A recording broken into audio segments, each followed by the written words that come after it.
That's great. Yeah, and that's a nice segue to like talking about meeting people in different countries. I know. So my experience is when I came to Barcelona for 6 months or 1 year, 1 full year, many years ago.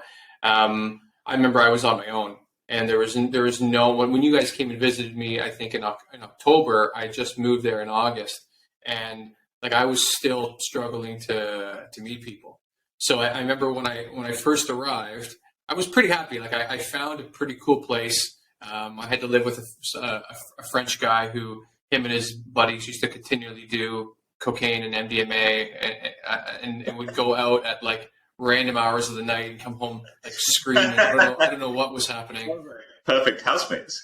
Yeah, like I ended up living with him because he said his flatmate had broken his leg and moved back to France, and he was leaving in November. So if I lived with him for 2 or 3 months, then when he left, I would take over the flat. So I was like, I can do that. This place is amazing. The location's great. I can do that. But there were even moments where like he had the master bedroom. One of his friends stayed over after another night out. And what I did not know is that his friend has some sort of health situation where he has like these terrified, panic dreams in the middle of the night. And so it was like 5 a.m. one night, and all of a sudden from the next bedroom, it sounds like someone's being brutally murdered because this guy just starts screaming. And so like I opened my door, like terrified and ready to defend myself. And all of a sudden I hear them start like cackling, laughing. And then I'm like, and then I go in the room, I go, guys, what the fuck is going on here? And they're like, we're so sorry. Like, and then they explained it. I'm like, okay. Nope. So November you move out? All right, cool. Yeah. Good night, guys. Good night, guys. And he was a great dude as well. We got along quite well. But like during those months, I remember being very specific. Like, okay, every week I need to go to 1 or 2 marketing meetups or networking meetups or intercambio to learn languages. And my goal would just to be to meet one person there that I could, sustain hanging out with. And from there, I built like this big group of people that I liked. And slowly you find out who you want to continue hanging out with and who maybe not. So I did a bit of a curation, but it takes so much time. Like, where have you found the best routes to meet people that are like not more stay weather friends, that are just like people that perhaps could be friends in 10 years? Yeah, and it is refreshing to hear you say that you found it difficult because we do this thing every time we go to one of these like meetup events or like social drinks or whatever, and we're like, okay, be more Mike. how do we embody that? Because you're just such a friendly person that would just talk to everybody and anybody. So we always think like, yeah, how can I be more like Mike? So that is refreshing to hear that you find it challenging as well sometimes. That's a nice compliment. Thank you. I appreciate that. So I think, similar to you, when we moved to Lisbon, we didn't know anybody here. We only knew, I think you introduced us to Laura Gale, and I think that's pretty much it. Right. We knew one person. And she's left. And she's left now, yeah. My bad. Yeah. So it was just it was literally starting from nothing, basically. We just had absolutely no friends here. We didn't know, couldn't speak Portuguese.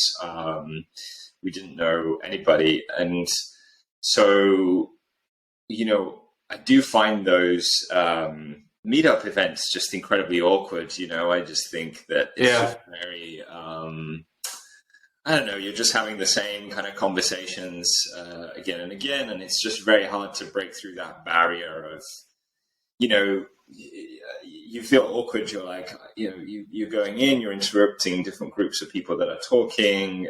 You're not sure you fit in here. It's just this really awkward event. So I think I probably only went to maybe a handful of those. I think maybe my partner, Una, she made more of an effort and maybe went to about 10 or so. But it wasn't really the right avenue for us. I think the interesting thing is that sometimes there you can get people that like love going to those kind of things, and they're quite happy with sort of I guess kind of transient friendships of like people are kind of coming into the city and they're going, and they don't really mind that. But we were very set on, we want to be meeting people that are like here for a long, long time and no plans to move. And so, so one of the early, but it's amazing how like one thing will often kind of build on the other. So I think through Laura Gale, that you introduced us to, we went to this, she was like, oh, we're going to the park. And obviously, it was the summer and stuff. And like, we're going to the park. There's going to be some friends there. You should come. So we went to that, and we just started basically just chatting to everybody around us.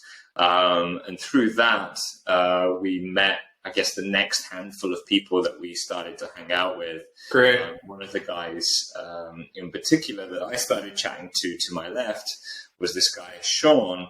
And then he introduced me to this entrepreneur, Darius. And through him, I then met a bigger network of entrepreneurs and stuff like that. So it's interesting how like sometimes one kind of key connection can just lead into building all these other new connections. But you interesting just get into this habit of just saying yes to everything because you're just like, I just need to go to all of these things. For sure. I'm way more brutal about not doing those things now, even though like I wouldn't mind meeting some new people.